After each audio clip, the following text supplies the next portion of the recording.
മധുരയിൽ വന്നിട്ട് കുറച്ച് നാളായിട്ട് കഴിക്കണം എന്ന് ഓർക്കുന്ന മധുരൈ ബൺ പൊറോട്ട കഴിക്കാൻ വേണ്ടിയാണ് കേട്ടോ ഈ പോക്ക്. നമ്മൾ നേരെ പോയത് മധുരയിലുള്ള ഒരു ഫേമസ് ബൺ പൊറോട്ട കടയിലേക്കാണ്. ഈ കടയുടെ പേര് തന്നെ മധുരൈ ബൺ പൊറോട്ട കട എന്നാ. നമ്മൾ ചെന്നിരിക്കുമ്പോൾ തന്നെ അവര് നല്ല ഫ്രഷ് വാഴയില കൊണ്ടുതരും. അതൊന്ന് കഴുകിയ ശേഷം അപ്പം തന്നെ നമുക്ക് പൊറോട്ടയും കൊണ്ടുതരുന്നതാ. പിന്നെ ഇവിടെ കുറച്ച് മട്ടൺ സ്പെഷ്യലൊക്കെ ഉണ്ട് കേട്ടോ ഈ മധുരൈ ബൺ പൊറോട്ടയുടെ കൂടെ കഴിക്കാൻ.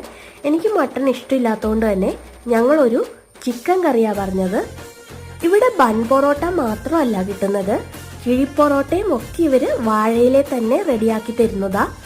പിന്നെ ഈ കറി എന്ന് പറഞ്ഞിട്ടുണ്ടെങ്കിൽ അസല് നമുക്ക് നാട്ടിൽ കിട്ടുന്ന നമ്മുടെ വറുത്തരച്ച ചിക്കൻ കറിയുടെ ടേസ്റ്റ് ആയിരുന്നു. പൊറോട്ട ഒരു രക്ഷയില്ല, നല്ല ഫ്ലഫി ആയിട്ട് സോഫ്റ്റ് ആയിട്ട് നല്ല അടിപൊളിയായിട്ടുള്ള പൊറോട്ടയായിരുന്നു. നല്ല തിരക്കും ഉണ്ട് ഇവിടെ.